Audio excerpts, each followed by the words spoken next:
আমার বন্ধুগণ, আল্লাহর রাসূল আখিরি জামানার পয়গম্বর সরকারে কায়নাত দু জাহানের সরদার নবী রহমত হাবিবুল্লাহ জনাবে মুহাম্মদ রাসূলুল্লাহ সাল্লাল্লাহু আলাইহি ওয়াসাল্লাম জানতে পারলেন এক লোক ইন্তেকাল করেছে। এক লোক ইন্তেকাল করেছে, একজন মানুষ ইন্তেকাল করেছে। সাহাবায়ে কেরামকে আল্লাহর রাসূল বলছেন, সাহাবীরা চলো এই লোকটা ইন্তেকাল করেছে, তার জানাজায় যাই। একটা লোক ইন্তেকাল করেছে, চলো আমরা সকলে মিলে তার জানাজায় যাই। কলিজার টুকরা প্রিয় হাবিব, এক লোক ইন্তেকাল করেছে, নিজে তার জানাজায় যাচ্ছেন, একা নয় বরং সাহাবায়ে কেরামকে সঙ্গে নিয়ে যাচ্ছেন। এর মতো মর্যাদাবান লাশ আর হতে পারে না। যেই লাশের পিছনে দাঁড়িয়ে আছেন স্বয়ং মুহাম্মদুর রাসূলুল্লাহ। আল্লাহ রাসূল সাল্লাল্লাহু আলাইহি ওয়াসাল্লাম বললেন, ফাকামা রাসূলুল্লাহ সাল্লাল্লাহু আলাইহি ওয়াসাল্লাম আলা জানাজাতিহি। রাসূল পাক সাল্লাল্লাহু আলাইহি ওয়াসাল্লাম দাঁড়িয়ে গেলেন এক লোকের জানাজায় যাওয়ার জন্য। লিসাল্লি আলাইয়া, তিনি চিন্তা করলেন এই লোকটার জানাজার নামাজ পড়বেন, এই জন্য আস্তে আস্তে চলে গেলেন।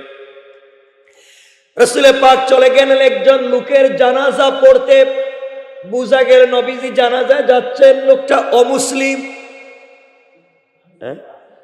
বলেন, নবীজি জানাজায় যাচ্ছেন, লোকটা অমুসলিম। কথা বলেন না বাবা, মুসলিম। লোকটা কি? রাসূল পাক সাল্লাল্লাহু আলাইহি ওয়াসাল্লাম সাহাবায়ে কেরামকে সঙ্গে নিয়ে পৌঁছে গেলেন। সিদ্দিকে আকবর রাসূলের সঙ্গে, বড় বড় সাহাবায়ে কেরাম রাসূলের সঙ্গে লোকটার জানাজার জন্য চলে গেলেন। কাছে যাওয়ার পরে দেখেন তাহাররাকাল কাফান, তার কাফন নড়াচড়া করে।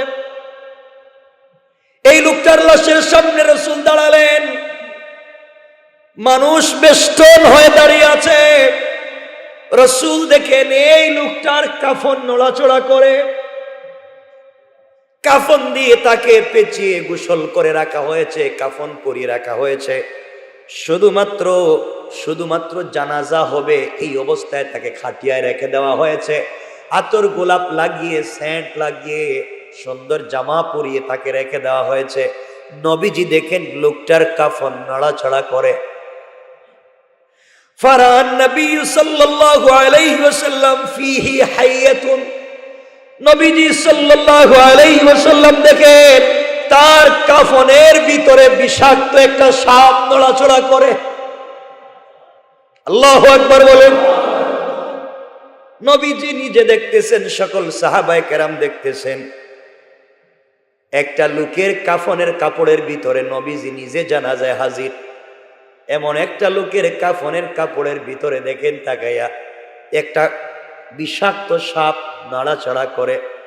নবীজি সাল্লাল্লাহু আলাইহি ওয়াসাল্লাম দূর থেকে একজনকে বললেন, কাফনটা একটু সরাও তো, মুখটা দেখি। যখন সরালেন তখন দেখেন তাকুলু লাহমুহু, তাকাইয়া দেখেন এই সাপ এই লোকটার শরীর থেকে গোশতগুলা খাচ্ছে। হাদিসটা ভালো করে শুনেন, তাকুলু লাহমুহু, গোশতগুলা ঘড়মড় করে খাচ্ছে, হাড্ডিগুলাকে সাপ খাচ্ছে। এই অবস্থা দেখে সকল মুসল্লিরা হাওমাও করে কাঁদতে লাগলেন, কাঁপতে লাগলেন। রাসূল সাল্লাল্লাহু আলাইহি ওয়াসাল্লাম কিছু বুঝে উঠতে পারলেন না। ফাকাসাদা আবু বকর সিদ্দিক রাদিয়াল্লাহু তাআলা আনহু,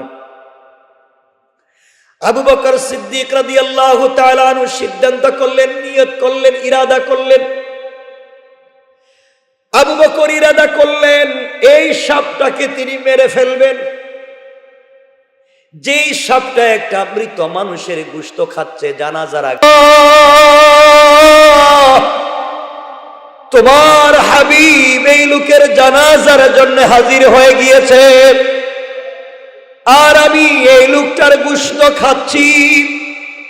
আর তোমার হাবিবের কলিজার টুকরা সাহাবী আবু বকর হাতের মধ্যে লাঠি নিয়েছে আমাকে মেরে ফেলতে। আল্লাহ, তুমি এই মুহূর্তে আমার জবান খুলে দাও, আমি তোমার আবু বকরের সঙ্গে কথা বলতে চাই। আল্লাহু আকবার।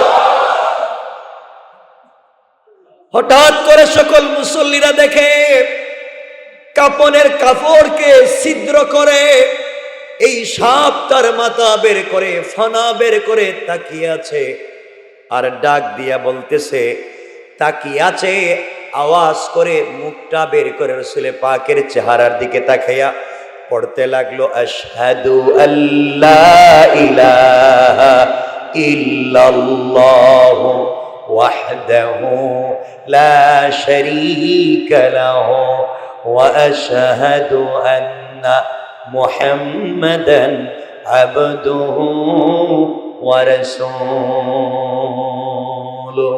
এই সব সাক্ষ্য দিতে লাগলো এক আল্লাহ ছাড়া আর কেউ নাই, তার সঙ্গে কারো শরীক চলে না, এক অদ্বিতীয় ওয়াহদাহু লা শারীকা লাহ, এক অদ্বিতীয় যার সঙ্গে শরীক চলে না। আর আপনি দাঁড়িয়ে আছেন, আমি সাক্ষ্য দিলাম আপনি হলেন আল্লাহ পাকের রাসূল। সকল মানুষ আশ্চর্য হয়ে গেলেন। একটা সাপ দেখি কথা বলে, সাপ মুখের গোশত খেয়ে আশহাদু আল্লাহ কথা বলতে লাগলো। কথাগুলা বলার পরে, কথাগুলা বলে কালিমা পড়ে ঈমানের স্বীকৃতি দিয়েছে। সাহাবায়ে কেরাম তাকাইয়া দেখেন নবীজির দুইটা চোখ থেকে ঝর্ণার মতো পানি পড়তে পড়তে দাড়ি ভিজে, গাল ভিজে, পরনের কাপড়গুলা ভিজে যায়, ফুটা ফুটা হয়ে পড়ে। নবীজি আওয়াজ করেন না, শুধু কাঁদতেছেন। আর মানুষগুলার ভিতরে কান্নার রোল পড়ে গিয়েছে। এমন সময় সাপটা রাসূল পাকের চেহারা থেকে মুখটা ফিরাইয়া আবু বকরের চেহারার দিকে তাকাইয়া ডাক দিয়া বলছে, ইয়া আবা বকর। আল্লাহু আকবার। এই সাপ চিনতে পেরেছে এটা নবীজির সাহাবী ওমর না, নবীজির সাহাবী আলী না, ওইটার নাম আবু বকর। সাপ তাকে চিনে, ঈমানওয়ালাকে সবাই চিনে। সাপ ডাক দিয়া বলছে, ইয়া আবা বকর লেমা তাজরিবুনি, তুমি কেন আমাকে মারতে চাও? ও আবু বকর তোমার কি হয়েছে? তোমার হাতে লাঠি কেন? আমাকে কেন মারতে চাও? আমি কি করেছি? লাইসালি জামবুন, আমার কোনো অপরাধ নাই, আমার কোনো গুনাহ নাই। আবু বকর তুমি কেন নিরপরাধ একটা সাপকে মারতে চাও? সাপ কথা বলে বলতেছে, আবু বকর তুমি আমাকে কেন মারতে চাও বলো, আমার তো কোনো গুনাহ নাই। লাইসালি জামবুন, আমার কোনো অপরাধ নাই, আমাকে কেন মারতে চাও? আবু বকর চিৎকার করে বলছেন, ও সাপ আমি তোকে বুঝি না, কে তুমি? এভাবে কথা বলো, আমাকেও চিনো, তোমার অপরাধ নাই বলতেছো, তুমি কেন একজন মৃত মানুষের গোশত খাচ্ছ? জানাজা এখনো হয় নাই, নবীজি এখানে হাজির, তুমি কেন এই লোকটার গোশত খাচ্ছ? সাপ ডাক দিয়া বলছে, আবু বকর আমি আমার পেটের খিদায় গোশত খাই না, আমারানি আল্লাহু আন উআদ্দিবা ইলা ইয়াউমাল কিয়ামাহ। আল্লাহ তাআলা আমাকে ডেকে বলেছেন, সাপ তুই তাড়াতাড়ি যা, আর আমার এক নাফরমান বান্দা মারা গিয়েছে, তার জানাজায় রাসূল হাজির। বুঝাতে চাই রাসূল তার সাহাবায়ে কেরামকে নিয়ে, যদি অপরাধীর জানাজা পড়লে আমি মাফ দিব না, তুই ওই লোকটার গোশত খাবি একদিন না, কিয়ামত পর্যন্ত। ও আবু বকর তুমি আমাকে মারতে চাও, আর আল্লাহ আমাকে বলে দিয়েছেন হুকুম করে আমি যেন তারে পেছাইয়া শাস্তি দিতে থাকি আর গোশত ভক্ষণ করতে থাকি কিয়ামতের দিন পর্যন্ত। নাউজুবিল্লাহ। সাহাবায়ে কেরাম কাঁদতে লাগলেন। হযরতে আবু বকর সিজদায় পড়ে গেলেন, আর রাসূল ডাক দিয়া বলতে লাগলেন, আল্লাহ আমি নবীজি হাজির, এতগুলা মানুষ হাজির, আর এই লোকটাকে আমার সামনে কষ্ট দিচ্ছ। আল্লাহ বলছেন আমি তাকে আরো শাস্তি দিব, আরো দিব। দুনিয়ার মানুষকে বুঝাবার জন্য শাস্তিটা দিতেছি। আবু বকর সাপকে ডাক দিয়া বললেন, সাপ তুমি যেহেতু কথা বলতেছো, তুমি বলো কেন তাকে শাস্তি দিতে লাগলে? কি করেছে এই গোলাম, কি করেছে আমরা জানতাম সে ভালো লোক, এই জন্য আমরা জানাজায় এসেছি, এই জন্য আল্লাহর রাসূল জানাজায় এসেছেন। তুমি তার গোশত খাচ্ছ, কি করেছে? এমন সময় এই সাপ ডাক দিয়া বলতে লাগলো, এই লোকটা 3টা অপরাধ করেছে। কয়টা অপরাধ? এই লোকটা 3টা অপরাধ করেছে। 3 অপরাধের কারণে তার শাস্তি হয়। এই লোকটা এমন 3টা অপরাধ করেছে। লাহু সালাসুন, এই লোকটা 3টা অপরাধ করেছে, এই জন্যে তাকে শাস্তি দেওয়া লাগবে। কি অপরাধ করেছে? 1 নম্বর, এই লোকটার অপরাধ আউয়াল তারিকুস সালাহ। এই লোকটা নামাজ পড়তো না, মাঝে মাঝে ছেড়ে দিত, মাঝে মাঝে নামাজ ছেড়ে দিত, একেবারেই পড়তো না।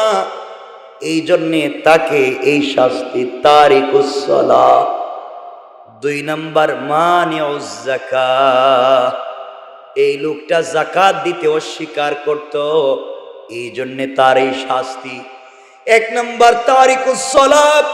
2 হাত জোর করে বলছি, ও জওয়ানেরা, যাই করো, যেখানেই থাকো, সময় পাইলে আগে পরে, যখন সময় পাও আগে নামাজ, আগে নামাজ। রাসূল ইন্তেকালের আগে যখন অজ্ঞান হয়ে যেতেন, জ্ঞান ফিরলেই বলতেন আসসালাত, আসসালাত, আসসালাতু আলা ওয়াক্তিহা। এই জন্যে আজকে আমাদের পণ আর প্রতিজ্ঞা হবে, যখনই সুযোগ পাবো নামাজ পড়ব। বলেন ইনশাআল্লাহ।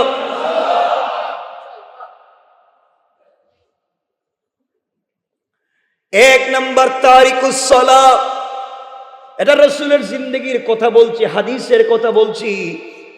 2 নম্বর মানিউজ যাকাত। আর 3 নম্বর যে অপরাধ হলো, যেটা আগেই বলছিলা, ইয়াসমাউ কাউলাল উলামা। 3 নম্বর অপরাধ হলো লা ইয়াসমাউ কাউলাল উলামা। সে আলেমদের কোনো কথাকে শুনতো না, মানতো না, বিশ্বাস করতো না, এই জন্যে তার এই শাস্তি। 1 নম্বর নামাজ ছেড়ে দিত, 2 নম্বর যাকাত দিত না, আর 3 নম্বর হলো আলেমদের কথাকে শুনতো না। এই 3 অপরাধের কারণে তাকে শাস্তি দেওয়া হচ্ছে। ওই সময় সাপ বলছি, ইয়া রাসূলুল্লাহ, আল্লাহ হুকুম করেছেন আপনি চাইলে জানাজা পড়াতে পারেন, সকল সাহাবায়ে কেরামকে নিয়ে পড়াতে পারেন, কিন্তু আমি তার শরীর থেকে কিয়ামতের আগ পর্যন্ত 1 সেকেন্ডের জন্য সরতে পারি না। চিন্তা করতেছি, আল্লাহর ওয়াস্তে আমরা এই কাজগুলো করব না। বলেন ইনশাআল্লাহ। আল্লাহ আমাদের সবাইকে কবুল করুক।